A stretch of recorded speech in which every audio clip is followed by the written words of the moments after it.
আসসালামু আলাইকুম।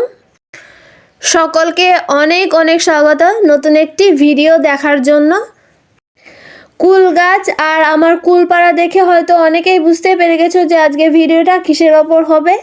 হ্যাঁ, তাহলে তোমরা ঠিকই ধরেছো। আজকে আমি কোনো রেসিপির ভিডিও তোমাদের সাথে শেয়ার করব না, আজকে আমি কুল মাখাবো, সেটাই তোমাদের সাথে শেয়ার করব। তো চলো প্রথমে আমি কুলগুলোকে পেরে নিই।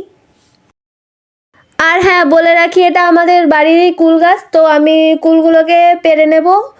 খুব বেশি কাঁচা কাঁচা কুলগুলো পারবো না, একটু ডাসা হয়েছে, সেই কুলগুলোকে আমি পেরে নেব।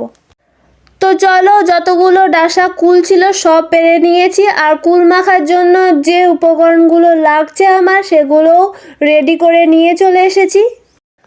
তো প্রথমে আমি কুলগুলোকে ভালো করে জলে ধুয়ে নেব। ওই জলের মধ্যে আমি ধনেপাতাটাও ভালো করে ধুয়ে নেব। এবার ধনেপাতা কাঁচা লঙ্কাটা একসাথে ভালো করে থেতলে নেব একটু।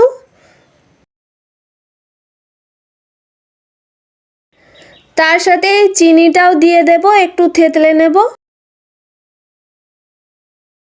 ধনেপাতা কাঁচা লঙ্কা চিনি একসাথে ভালো করে থেতলানো হয়ে গেছে। এবার কুল রাখা পাত্রের মধ্যে এক সাইডে রেখে দেব।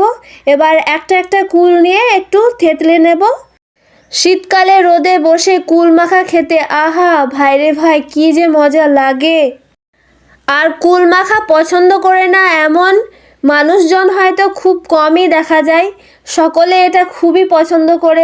সমস্ত কুলগুলো থেতলানো কমপ্লিট। এবার পরিমাণ মতো লঙ্কা গুঁড়ো দেব, সামান্য একটু জিরে গুঁড়ো দিয়ে দিলাম, বিট লবণ দিলাম। এবার দিয়ে দেব 2 টুকরো কাগজি লেবু। তোমরা আরও বেশি টক খেতে চাইলে পাকা তেঁতুল দিতে পারো। তো আমি এখানে পাকা তেঁতুল দিইনি, কাগজি লেবু হাতের কাছে ছিল তাই কাগজি লেবুই দিয়েছি। দিলাম সামান্য একটু সরিষার তেল স্বাদ বাড়ানোর জন্য। এবার সমস্ত উপকরণগুলোকে ভালো করে মাখিয়ে নেব। আমাদের টক ঝাল মিষ্টি কুল মাখা রেডি। এবার একটা বাটির মধ্যে পরিবেশন করব।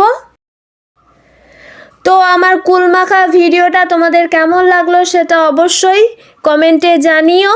ভালো লাগলে লাইক করো, আর আমার চ্যানেলে নতুন সদস্য হয়ে থাকলে চ্যানেলটা সাবস্ক্রাইব করে পাশের বেল আইকনটা ক্লিক করে রেখে দিও নতুন নতুন আপডেট পাওয়ার জন্য।